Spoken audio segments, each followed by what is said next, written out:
اعوذ باللہ من الشیطان الرجیم بسم اللہ الرحمن الرحیم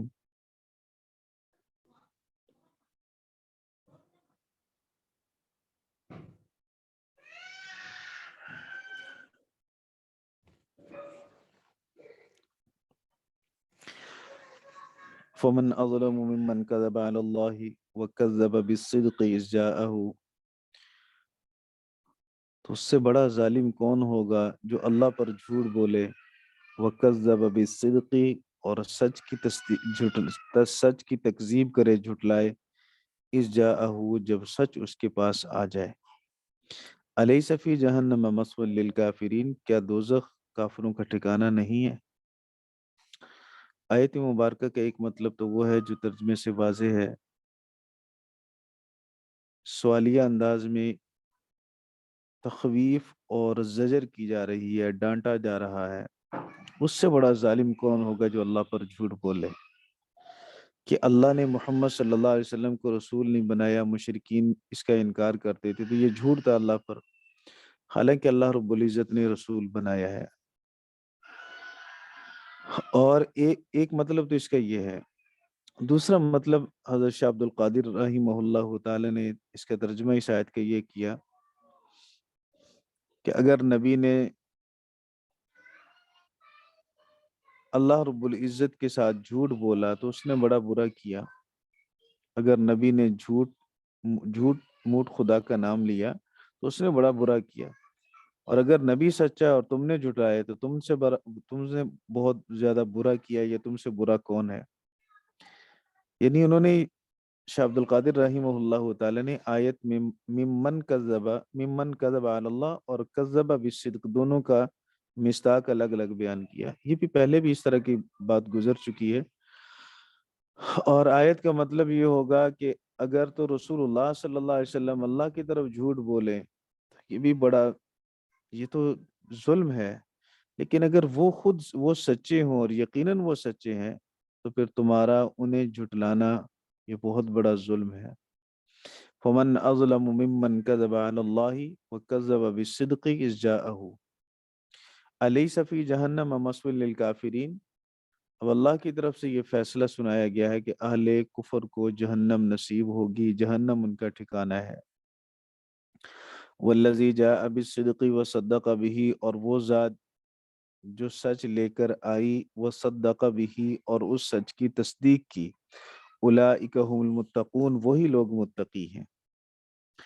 والذی جاء بالصدق وصدق به، سیدنا عبداللہ بن عباس فرماتے ہیں کہ اس سے مراد رسول پاک صلی اللہ علیہ وسلم ہے، اور صدق سے مراد لا الہ الا اللہ ہے۔ وہ ذات جو لا الہ الا اللہ والا کلمہ لے کر آئی کہ وہ سچا ہے، وصدق به، اور اس ذات نے یعنی رسول اللہ نے اس کلمے کی خود تصدیق بھی کی۔ دوسرا اس کا ترجمہ یہ کیا گیا، تفسیر اس کی یہ فرمائی گئی کہ والذی جاء بالصدق سے مراد جبرائیل علیہ الصلوۃ والسلام ہے، کہ وہ جو قرآن کریم والا سچ لے کر آئے، صدق سے مراد قرآن پاک، وصدق به، اور رسول اللہ صلی اللہ علیہ وسلم نے اس کی تصدیق کی۔ سیدنا علی رضی اللہ تعالیٰ عنہ فرماتے ہیں کہ والذی جاء بالصدق سے مراد نبی پاک صلی اللہ علیہ وسلم کی ذات مبارکہ ہے، اور وصدق به سے مراد سیدنا ابو بکر صدیق رضی اللہ تعالیٰ عنہ ہے۔ اللہ کے رسول صلی اللہ علیہ وسلم سچائی لے کر آئے، سچائی سے مراد قرآن بھی ہے، دعوی رسالت بھی ہے، اور دین کے سارے احکام ہیں۔ پیارے آقا صلی اللہ علیہ وسلم نے جو حکم بھی اللہ کا پڑھ کر سنایا، صدق به، سب سے پہلے تصدیق کرنے والے ابو بکر صدیق رضی اللہ تعالیٰ عنہ۔ مجاہد رحمہ اللہ تعالیٰ نے فرمایا کہ اس سے مراد سیدنا علی ہیں، اور ایک تفسیر اس کی یہ بھی فرمائی گئی کہ وصدق به سے مراد سارے ایمان والے ہیں۔ تو ایمان والوں میں اولین ایمان والے خود نبی پاک صلی اللہ علیہ وسلم، پھر اس کے بعد صحابہ، پھر اس کے بعد صحابہ کرام رضوان اللہ تعالی علیہ مجمعین کی اتباع کرنے والے کسی بھی زمانے کے لوگ۔ یہ ساری تفسیروں کی گنجائش اس لفظ کے اندر موجود ہے، کوئی بھی ایک دوسرے کے خلاف نہیں ہے، تفسیر کوئی تضاد نہیں ہے ان میں، اس لیے ساری تفسیریں ٹھیک ہیں۔ والذی جاء بالصدق، وہ ذات جو سچ لے کر آئی، سچ سے مراد قرآن پاک، نبی پاک صلی اللہ علیہ وسلم کی سنت مبارکہ۔